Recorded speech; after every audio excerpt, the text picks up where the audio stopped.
ഇതിൻ്റെ ഒരു ബാക്ക്ഡ്രോപ്പിൽ ഒന്ന് രണ്ട് കഥകളുണ്ട്.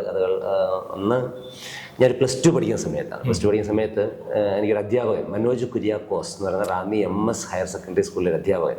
അപ്പോൾ ഈ നല്ല നീളമുള്ള മെലിഞ്ഞിട്ട് മനുഷ്യനായിട്ട് 10ാം ക്ലാസ്സിലൊക്കെ പഠിക്കുമ്പോൾ ഒരുപാട് ഇരട്ടപ്പേരുണ്ടായിരുന്ന ഒരു മനുഷ്യനായിരുന്നു. ധാരാളം ഒരു നല്ല നീളമുള്ള ഇരട്ടപ്പേര് കോലൻ, തോട്ടി, ഏണി, ബുർജ് ഖലീഫ, ജിറാഫ് ഇതെല്ലാം തന്നെ എൻ്റെ ഇരട്ടപ്പേരുകളായിരുന്നു.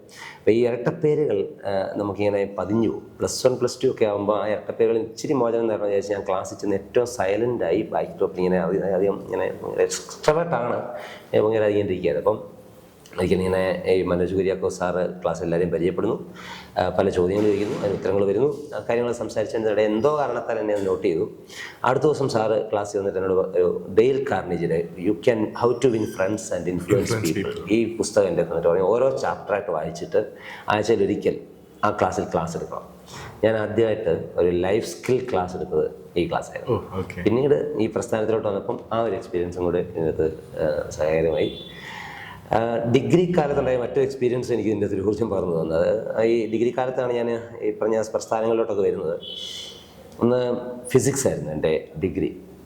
അതിനൊരു എക്സ്ട്രാ കോഴ്സ് കൂടെ എൻ്റെ അടുത്തുണ്ടായിരുന്നു. ഈ കോഴ്സിന് ചേരാത്ത കുട്ടികളും ചേരുന്ന കുട്ടികളും അങ്ങനെ 2 തരത്തിലായിട്ട് ക്ലാസ് ഉണ്ടായിരുന്നു. അപ്പോൾ എൻ്റെ ഒരു വീട്ടിലെ സാഹചര്യം കൊണ്ടൊക്കെ ഫിനാൻഷ്യൽ സാഹചര്യമാണ്, നമുക്ക് ആ കോഴ്സിന് ഞാൻ എക്സ്ട്രാ ചേർന്നിരുന്നില്ല. ഞങ്ങളുടെ HOD ഇവരാണ് ഈ കോഴ്സ് എൻ്റെ ഒരു മെൻറ്റർ. ഈ സ്പെഷ്യൽ ട്രെയിനിങ്ങുകൾ അറേഞ്ച് ചെയ്യും. അപ്പോൾ ഈ സ്പെഷ്യൽ ട്രെയിനിങ് അറേഞ്ച് ചെയ്യുമ്പോൾ ക്ലാസ്സിൽ കൃത്യമായിട്ട് പറയും ഈ കോഴ്സിന് ചേർന്ന ആളുകൾ മാത്രം പങ്കെടുത്താൽ മതി.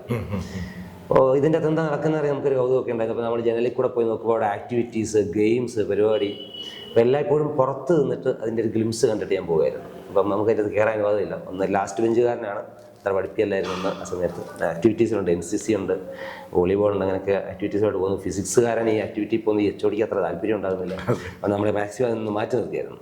അപ്പോൾ അതും ഒരു ഊർജ്ജമായി. മാറ്റി നിർത്തിയ ഇടത്ത് മുന്നിൽ പോയി നിൽക്കുക എന്ന് പറഞ്ഞ സാധ്യതയുണ്ടല്ലോ.